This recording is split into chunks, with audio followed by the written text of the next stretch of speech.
Shalom, back with part 4. All right.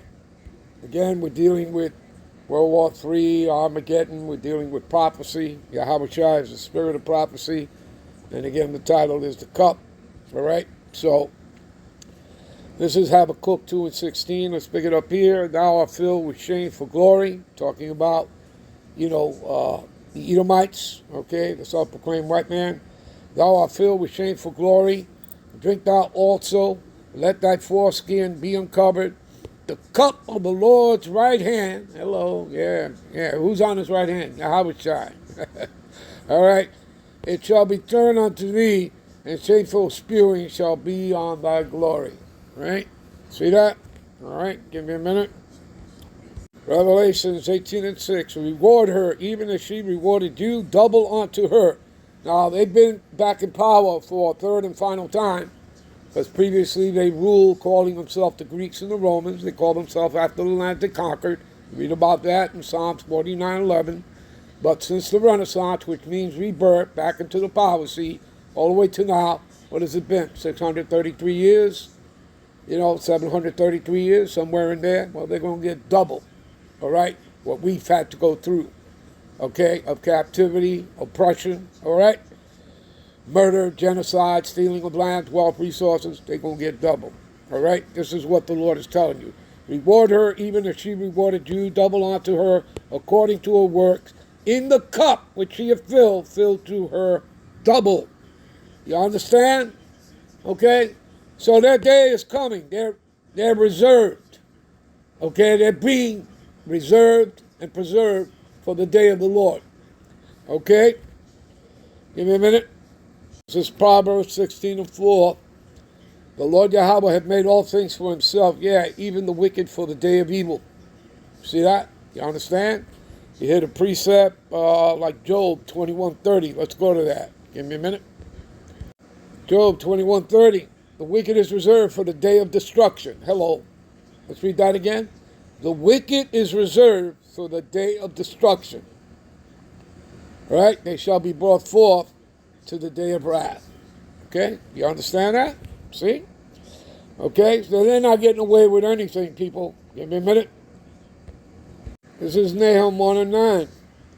What do you imagine against the Lord Yahweh? He will make an utter end.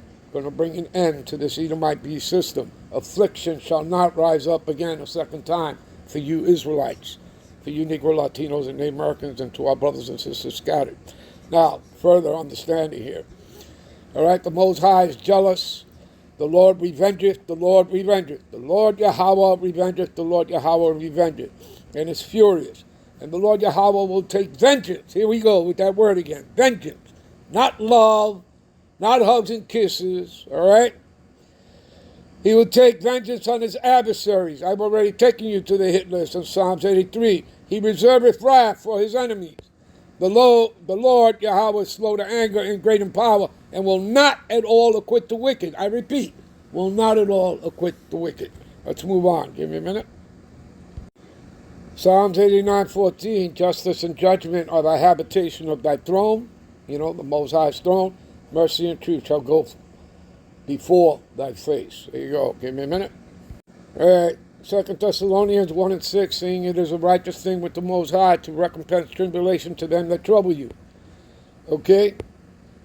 Let's read verse 8. In flaming fire, taking vengeance on them that know not the Most High power, and that obey not the gospel of our Lord Yahweh Shai, the Hamashiach, who shall be punished with everlasting destruction from the presence of the Lord and from the glory of his power. See that?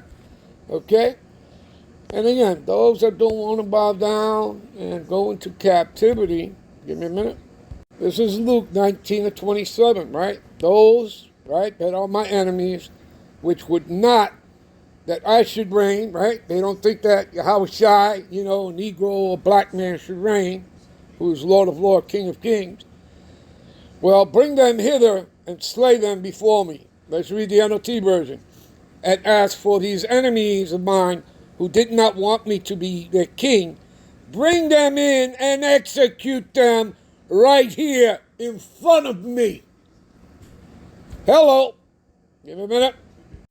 All right, Zechariah 14 and 12, and this shall be the plague wherewith the Lord will smite all the people that have fought against Jerusalem. Their flesh shall consume away while they stand on their feet, and their eyes shall consume away. What does consume mean? Devour, destroy. So their eyes shall consume away in their holes, and their tongue shall consume away in their mouth. And that's from the thermonuclear fire, people. There you go. Give me a minute. All right, people, and there are many precepts one can go to. I mean, we can be here all day. But we're getting ready to close this out, to end this. All right, this is Malachi 4 and 1. We'll read down to verse 3. For behold, the day cometh that shall burn as an oven. Hello. And all the proud, yeah, all that do wickedly shall be stubble. That includes 2/3 of you Israelites out there. All right, that wouldn't hearken unto the word. That cometh, all right. So that day that cometh shall burn them up, saith the Lord Yahweh, the host meaning of armies is in the angels, and that it shall leave them neither root nor branch, meaning your families, your seed, will also be burnt. All right? But unto you that fear my name shall the Son of Righteousness, which is Yahweh Shai, rise with healing in his wings, meaning the angels, and ye shall go forth and grow up as calves in a stall. In other words, you're going to be looked after. And ye shall tread down the wicked, for they shall be ashes under the soles of your feet in the day that I shall do this, save the Lord of hosts. What day is that? Day of Armageddon, people. Hopefully you all will edify them out. I'm out to the next one. Shalom.